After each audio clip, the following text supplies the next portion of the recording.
पत्नी जिस पति को गरीब समझकर बेइज्जत कर रही थी और कह रही थी कि तेरे बाप की भी औकात नहीं है कि मेरी बराबरी कर सके, फिर उस पति ने ऐसा क्या किया कि एक ही झटके में खरीद डाली 500 करोड़ की कंपनी। फिर जो हुआ किसी ने कल्पना भी नहीं की थी। शादी के बाद रिया हर रोज अर्जुन को ताने देती, कभी कपड़ों पर, कभी जूतों पर, कभी उसके बोलने के ढंग पर। तुम मेरे स्टेटस के नहीं हो अर्जुन, तुमसे शादी करना मेरे लिए किसी सजा से कम नहीं। अगर पापा चाहते तो मुझे किसी बड़े घराने में ब्याह सकते थे, लेकिन उन्होंने मेरी किस्मत ही फोड़ दी। रिया की कड़वी बातें अर्जुन के कानों में तीर की तरह लगती, मगर वह चुप रहता, मानो उसके शब्द उसे छूते ही नहीं हो। एक बार रिया ने अपने कॉलेज की सहेलियों को घर बुलाया। आलीशान घर था, लेकिन फिर भी उसने अर्जुन को जानबूझकर नीचा दिखाने का मौका नहीं छोड़ा। सबके सामने बोली, देखो यही है मेरा पति, बस एक मामूली क्लर्क। सोचो मेरी किस्मत कितनी खराब रही कि मुझे ऐसे आदमी के साथ रहना पड़ रहा है। सहेलियां चुप हो गईं, लेकिन अर्जुन ने हल्की मुस्कान के साथ चाय सर्व की और बोला, आप लोग आराम से बैठिए, घर आपका ही है, अगर कुछ चाहिए हो तो बता दीजिएगा। रिया ने ताना कसते हुए कहा, ये भी कोई बात करने का तरीका है? तुम्हारे पास क्लास ही नहीं है। अगर मैं अपने दोस्तों के सामने शर्मिंदा होती हूँ तो उसकी वजह सिर्फ तुम हो। अर्जुन ने बस धीमे स्वर में जवाब दिया, अगर तुम्हें शर्म आती है तो मैं कोशिश करूंगा कि सामने ही ना आऊं, ताकि तुम्हारा मूड खराब ना हो। उसकी इस विनम्रता पर रिया और भड़क गई। कितना बेवकूफ है तू, जरा भी तमीज नहीं है क्या? हे भगवान, पता नहीं पिछले जन्म में कौन सा गुनाह हो गया था जो ये मेरी किस्मत में रखा था। दिन गुजरते गए, हर दिन एक नया ताना, हर दिन नई बेइज्जती। कभी वो उसे गरीब कहती, कभी निकम्मा। अर्जुन बस सहता रहा। कई बार नौकर चाकर भी रिया की बातें सुनकर हैरान रह जाते कि कोई पत्नी अपने पति को इतना नीचा कैसे दिखा सकती है, लेकिन अर्जुन का चेहरा शांत ही रहता। उसकी आंखों में शर्मिंदगी जरूर दिखती थी, पर किसी पर गुस्सा नहीं। एक रात डिनर के समय भी रिया ने कटाक्ष किया, तुम्हें पता है अर्जुन, मेरे पापा की मेहरबानी है, वरना तुम तो पूरी जिंदगी किराए के मकान में गुजारते। तुम्हारे पास तो अपना घर तक नहीं होता, तुम मेरे पति कहलाने लायक ही नहीं हो। अर्जुन ने प्लेट में खाना परोसते हुए कहा, घर गाड़ी से रिश्ता नहीं चलता रिया, रिश्ता भरोसे और सम्मान से चलता है, लेकिन शायद मैं तुम्हें वो एहसास अभी नहीं दे पाया। रिया हंसते हुए बोली, तुम और मुझे एहसास दोगे? तुम्हारी औकात मेरे सामने धूल बराबर भी नहीं है। जब भी मैं तुम्हें देखती हूँ लगता है पापा ने मेरी जिंदगी से खेला है। उसकी बातें कमरे में गूंजती रहीं। अर्जुन शांत रहा, बस धीरे से बोला, शायद वक्त ही तुम्हें सच्चाई दिखाएगा। अगली सुबह ऑफिस जाते हुए भी रिया ने उसे सुनाया, लोग मुझे पूछते हैं कि तुम्हारा पति क्या करता है, और मुझे कितनी शर्म आती है यह बताने में कि वो बस कंपनी में मामूली नौकरी करता है। अर्जुन ने कार स्टार्ट करते हुए कहा, अगर कभी तुम्हें लगे कि तुम्हारी जिंदगी मेरी वजह से बोझ है तो तुम खुलकर कह सकती हो, मैं तुम्हें रोकूंगा नहीं। लेकिन बस एक गुजारिश है, कभी अपने पिता को दोष मत देना, उन्होंने वही किया जो सही था। रिया ने तुनक कर कहा, हाँ सही ये था कि उनकी बेटी का मजाक बन जाए। सब मुझे देखकर कहते हैं कि इतनी अमीर लड़की ने ऐसे साधारण लड़के से शादी क्यों की। मैं हर पल जलती हूँ अर्जुन, और उसकी वजह सिर्फ तुम हो।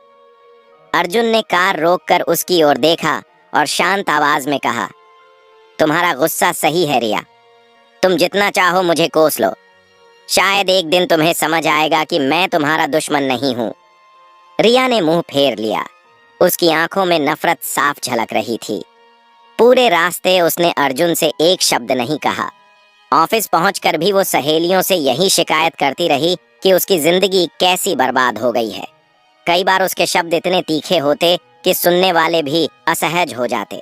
अर्जुन सब जानता था, सब देखता था, लेकिन कभी पलटकर कुछ नहीं कहता।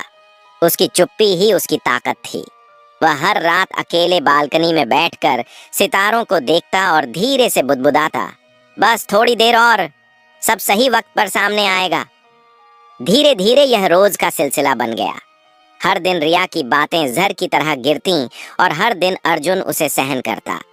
नौकरों के बीच भी फुसफुसाहट होने लगी थी कि साहब की बेटी अपने ही पति को कभी चैन से नहीं रहने देती। मगर अर्जुन ने कभी किसी के सामने शिकायत नहीं की। रिया को लगता था कि उसकी जिंदगी थम गई है। वो हर पल यह सोचती रहती कि काश उसने किसी बड़े घराने में शादी की होती तो उसकी जिंदगी ऐसो आराम से कटती। लेकिन उसे यह अंदाजा भी नहीं था कि वही पति जिसका वो रोज मजाक भी उड़ाती है, आने वाले वक्त में उसकी सोच, उसकी तकदीर और उसकी पूरी दुनिया बदलने वाला है। कुछ महीने बीत गए, लेकिन रिया का रवैया पहले जैसा ही रहा। ताने, कटाक्ष और हर पल की बेइज्जती। लेकिन फिर एक दिन ऐसा आया जिसने रिया की पूरी जिंदगी ही बदल दी। एक सुबह राजेश ने घर पर आते ही घोषणा की, रिया, अर्जुन, आज तुम्हें मेरे साथ चलना होगा। एक बहुत बड़ी नीलामी है शहर में। हमारी कंपनी की प्रतिष्ठा भी जुड़ी है वहाँ। राजेश के चेहरे पर गंभीरता थी। रिया तो खुश हो गई। उसे लगा कि शायद आज उसे अपने पिता की इज्जतदार दुनिया दिखाने का मौका मिलेगा। रिया ने अर्जुन को ताना मारते हुए कहा, देखना अर्जुन, आज की नीलामी में तुम्हें समझ आ जाएगा कि असली खेल कैसे खेला जाता है। ये दुनिया करोड़ों में घूमती है। तुम्हारे जैसे लोगों की औकात यहाँ खड़े होने की भी नहीं। अर्जुन बस मुस्कुराया और बोला, औकात वक्त दिखाता है, इंसान नहीं। तीनों लोग नीलामी हॉल पहुंचे। हॉल चमचमाता हुआ था। चारों ओर बड़े उद्योगपति, बड़े घराने और मीडिया कैमरे। नीलामी मंच पर महंगे पर्दे, ऊंची ऊंची स्क्रीन और सुरक्षा के कड़े इंतजाम थे। राजेश और रिया आगे की सीटों पर बैठे। अर्जुन उनके पास ही साधारण सूट में बैठ गया। कार्यक्रम शुरू हुआ।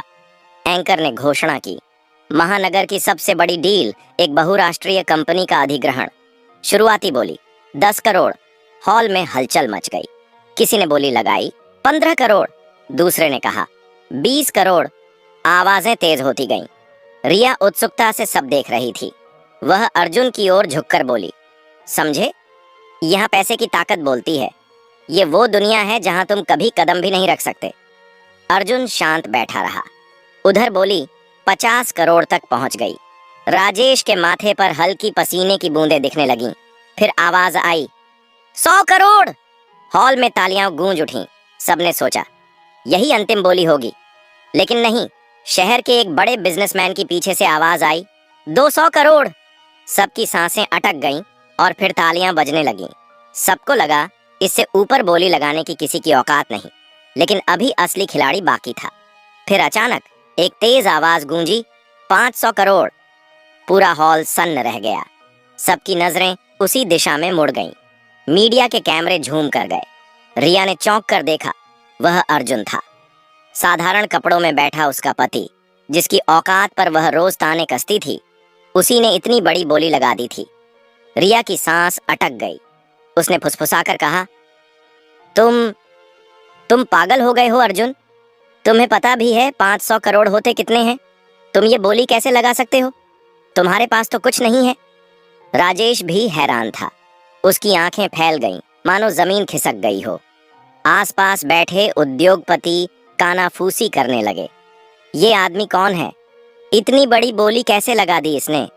अर्जुन ने आराम से पानी का गिलास उठाया, एक घूंट लिया और फिर धीमे स्वर में कहा, जब पैसा आपके कदम चूमता हो तो 500 क्या, 1000 करोड़ की भी बोली लगाना कोई बड़ी बात नहीं। रिया का चेहरा सफेद पड़ गया।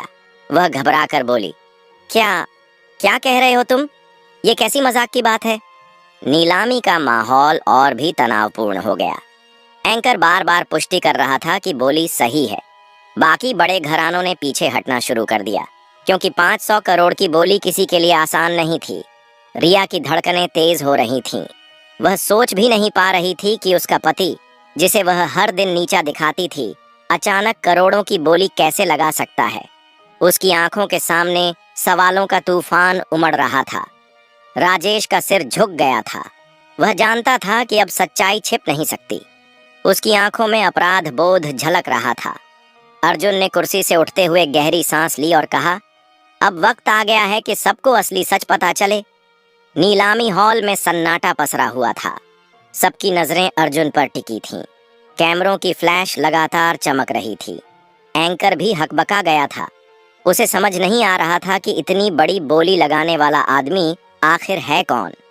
अर्जुन ने माइक थामते हुए कहा, आप सबको शायद ये जानकर हैरानी हो रही होगी कि एक साधारण से दिखने वाले आदमी ने इतनी बड़ी बोली कैसे लगा दी, लेकिन सच्चाई यही है कि मैं साधारण नहीं हूँ। मैं इस कंपनी का असली मालिक हूँ।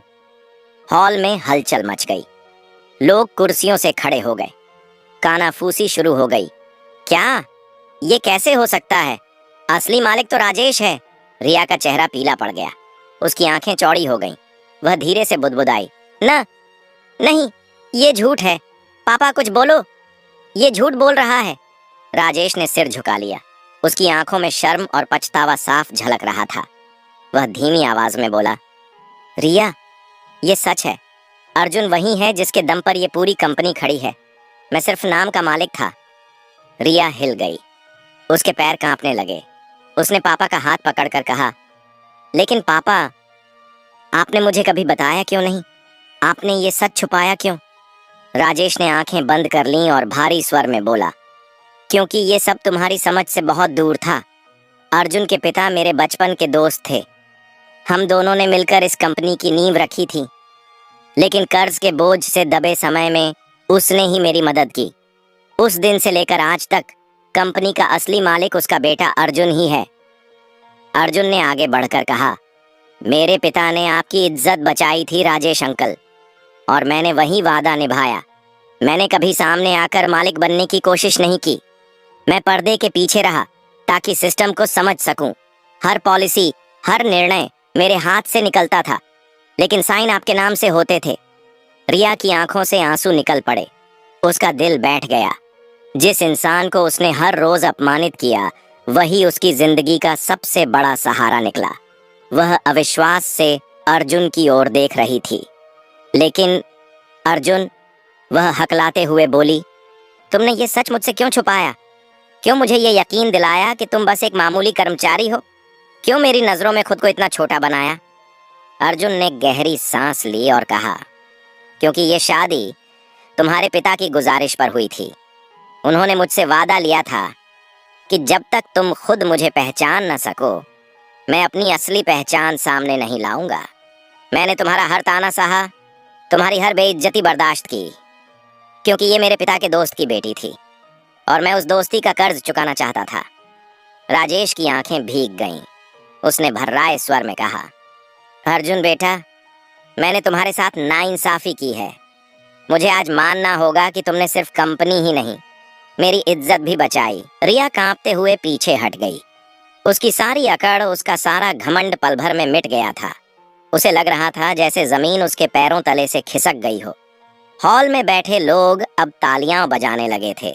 सबको समझ आ गया था कि असली विजेता कौन है। मीडिया भी अर्जुन की तारीफ करने लगा। अर्जुन ने भीड़ की ओर देखा और कहा, मैंने कभी ये सब दिखावा करने के लिए नहीं किया। मैं बस चाहता था कि इस कंपनी के हर कर्मचारी को, हर मजदूर को वही इज्जत मिले जिसकी वे हकदार हैं, और मैं ये तभी कर सकता था जब मैं खुद उनकी तरह साधारण बनकर उनके बीच रहूं। रिया की आंखों में पश्चाताप तैर रहा था। उसकी जुबान से आवाज तक नहीं निकल रही थी। वह बस सोच रही थी, जिसे मैंने दिन रात अपमानित किया, वही असल में सबसे बड़ा है। राजेश ने बेटी की ओर देखा और बोला, रिया, अब तुम्हें समझ आया? इंसान की कद्र उसके कपड़ों या उसकी दिखावट से नहीं होती, बल्कि उसके कर्म और उसके दिल से होती है। अर्जुन वही है जिसे तुमने हमेशा छोटा समझा, और आज देखो, वही सबसे बड़ा निकला। रिया कांपते हुए कुर्सी से उठी। उसकी आंखों से आंसू रुकने का नाम ही नहीं ले रहे थे। वह धीरे धीरे अर्जुन के पास पहुंची। मीडिया के कैमरे अब उसी पर टिक गए। सबको लगा शायद कोई बड़ा हंगामा होगा, लेकिन रिया ने कांपते हाथों से अर्जुन का हाथ पकड़ लिया। उसकी आवाज भर्रा गई थी, अर्जुन, मुझे माफ कर दो। मैंने तुम्हें कभी समझा ही नहीं। हर बार तुम्हें चोट पहुंचाई, तुम्हें अपमानित किया, और तुमने कभी जवाब तक नहीं दिया। मैं सोचती थी तुम कमजोर हो, लेकिन आज समझी हूं तुम सबसे मजबूत हो। अर्जुन ने उसकी ओर देखा। उसके चेहरे पर वही पुरानी शांत मुस्कान थी। उसने धीरे से कहा, रिया, रिश्ते अपमान और तानों से नहीं टूटते। वो तब टूटते हैं जब इंसान माफ करना छोड़ दे, और मैंने कभी माफ करना छोड़ा ही नहीं। रिया सिसकते हुए बोली, मैं शर्मिंदा हूँ अर्जुन। मैंने तुम्हें गरीब समझा, अयोग्य समझा, लेकिन असल में मैं ही गरीब थी। मेरे विचार गरीब थे। तुम तो हमेशा सबसे अमीर रहे, अपने दिल से, अपने कर्म से। राजेश भी आंसुओं में डूबा हुआ था। उसने बेटी के सिर पर हाथ रखा और कहा, बेटा, आज तुम्हें समझ आ गया है कि इज्जत इंसान के स्टेटस से नहीं, उसके कर्मों से मिलती है। अर्जुन जैसा इंसान पाना किसी किस्मत से कम नहीं। हॉल में बैठे लोग इस दृश्य को देख भावुक हो गए। कैमरों ने उस पल को कैद कर लिया। पूरा माहौल तालियों से गूंज उठा। रिया ने सबके सामने अर्जुन के पैरों पर झुककर कहा, तुम्हें पति कहने का हक मैंने खो दिया है अर्जुन, लेकिन अगर तुम चाहो तो मैं नई शुरुआत करना चाहती हूँ। इस बार बराबरी से, बिना अहंकार के, सिर्फ इज्जत और प्यार के साथ। अर्जुन ने तुरंत उसे उठाया और कहा, झुकना तुम्हें शोभा नहीं देता रिया। मैं तुम्हें अपने बराबर मानकर ही चला हूँ और हमेशा मानूंगा। आज अगर तुम्हें सच्चाई समझ आ गई है तो मेरे लिए यही सबसे बड़ी जीत है। रिया ने आंसुओं के बीच हल्की मुस्कान दी। उसका अहंकार पूरी तरह टूट चुका था। उसने पहली बार दिल से महसूस किया कि अर्जुन जैसा इंसान ही उसकी असली ताकत है। राजेश ने गहरी सांस ली और कहा, अर्जुन बेटा, तुमने न सिर्फ कंपनी संभाली बल्कि मेरी बेटी को भी संभाल लिया। आज मुझे यकीन है कि मैंने गलत नहीं किया था। अर्जुन ने गंभीर स्वर में कहा, राजेश अंकल, ये सब आपके भरोसे और मेरे पिता के वादे की वजह से संभव हुआ, और मैं वादा करता हूँ कि ये कंपनी और ये रिश्ता दोनों हमेशा सम्मान और ईमानदारी पर टिके रहेंगे। हॉल तालियों से गूंज उठा। मीडिया ने इस कहानी को अगले दिन की सबसे बड़ी खबर बना दिया। साधारण पति निकला करोड़ों का मालिक। लेकिन अर्जुन और रिया के लिए ये बस एक नई शुरुआत थी। रिया ने पहली बार अपने पति की आंखों में देखा और वहां उसे वह सब दिखाई दिया जो उसने कभी खोजा भी नहीं था, सुरक्षा, सम्मान और सच्चा प्यार। उस दिन रिया का अहंकार टूटा और उसकी जगह आई कृतज्ञता। अर्जुन ने बिना कुछ कहे उसके आंसुओं को पोंछा और मुस्कुराकर कहा, चलो रिया, अब घर चलते हैं। असली जिंदगी वहीं से शुरू होती है।